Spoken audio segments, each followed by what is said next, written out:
বিসমিল্লাহির রহমানির রহিম। আজকে আরেকটা নতুন রেসিপি নিয়ে আসলাম। ছোট ডাঁটা শাক, সবুজ ছোট ডাঁটা শাক ভাজি। ভাইয়ারা আপুরা যে যেখান থেকে দেশ বিদেশ থেকে আমার ভিডিওটি আপনারা দেখছেন, আমার সাথেই থাকুন। আমি এই ভাজিটা বসাই দিলাম, একটু পরে ফিরে আসবো ঠিক করে দেওয়ার জন্যে। নরম হলে পরে নাড়া দেওয়ার জন্য একটু লবণ দিয়ে দিব। এই আর শাক নরম হয়ে গেলে লবণ হয়ে যাবে বেশি, এই জন্য একটু পরিমাণে লবণটা কম দিলাম। পরে দেখে টেস্ট করে আবার দিতে হবে। এখন বেশি করবো না, একটু শুধু ঢেকে দিব শাকটা নরম হওয়ার জন্য। পরে আবার ফিরে আসছি, বলবো এখন বলো।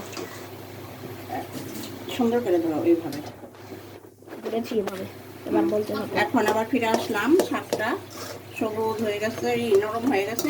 দেখেন আমার শাকটা কি সুন্দর সবুজ হয়ে আসছে। একটু পরেই বাগার দিয়ে ফেলবো। দেখেন কি সুন্দর দেখা যাচ্ছে আমার শাকটা,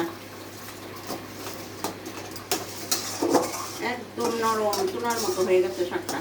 আর একটু পরে ফিরে আসছি, আসলাম।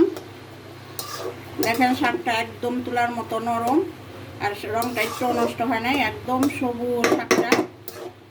এখন ভালো করে নেড়ে দিচ্ছি, একটু পরে বাগার দিয়ে ফেলবো, আবার একটু পরে ফিরে আসছি। এখন শাকটা বাগার দিয়ে ফেলবো, ফিরে আসছি। এই তেল দিয়ে দিলাম, এখন একটা শুকনো মরিচ দিয়ে দিব। আমরা শাক সবসময় শুকনো মরিচ দিয়ে বাগার দিয়ে খাই, শুকনো মরিচ দিয়ে বাগার দিই। আপনারা কে কীভাবে খান একটু কমেন্ট করে জানাবেন আপুরা। এখানে আর ভাইয়াদের কোনো কাজ নাই। কেন? ভাইয়ারাও তো রান্না করতে পারে। ভাইয়া তো আর শাক বাগার দিতে যাবে না। এই শুকনো মরিচ একটা দিয়ে দিলাম।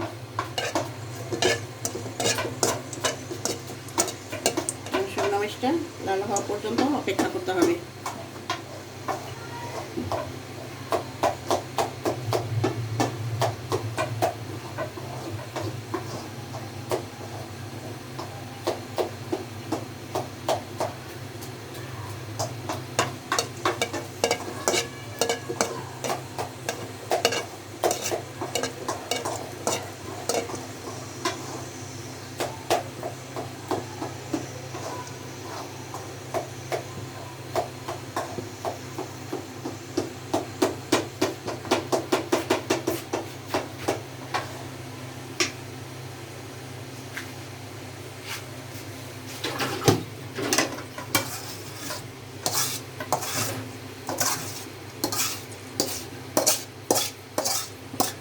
মরিচটা হয়ে গেছে,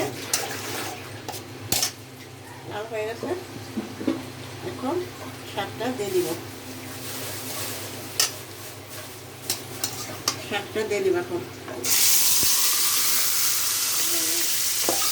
শাকটা দিয়ে দিলাম।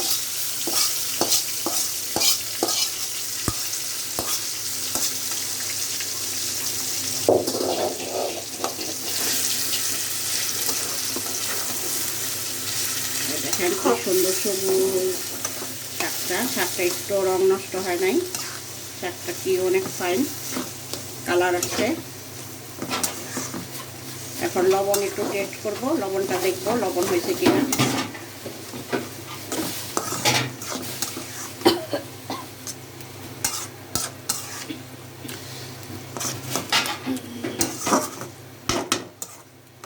দাঁড়ান একটু লবণটা টেস্ট করি।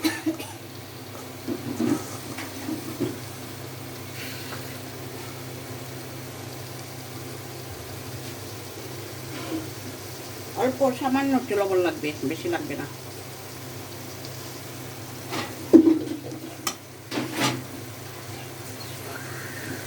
শাকটা অনেক টেস্ট হয়েছে। এভাবে রান্না করে আপনারা বাসায় খেয়ে দেখবেন, অনেক টেস্টি একটা শাক। এই শাকটা আমার আবার খুব পছন্দ, আমি এই শাকটাকে খুব লাইক করি। শাকটা দেখেন কি সুন্দর একদম মেহেদির মতো হয়ে গেছে শাকটা। ভাইয়ারা আপুরা যে যেখান থেকে আমার ভিডিওটি আপনারা দেখছেন। সবাই আমাকে লাইক কমেন্ট শেয়ার করে দিবেন, আমাকে সাপোর্ট করবেন, আমার জন্য দোয়া করবেন। আমরাও আপনাদের জন্য দোয়া করব। দেখেন শাকটা অনেক ফাইন হয়েছে। আসসালামু আলাইকুম সবাইকে। এখন আমার ভিডিওটি শেষ হয়ে গেছে। এখন আমি শাকটা নামাই ফেলবো। আমার শাকটা কমপ্লিট হয়ে গেছে। ভাইয়ারা আপুরা, আসসালামু আলাইকুম, আল্লাহ হাফেজ।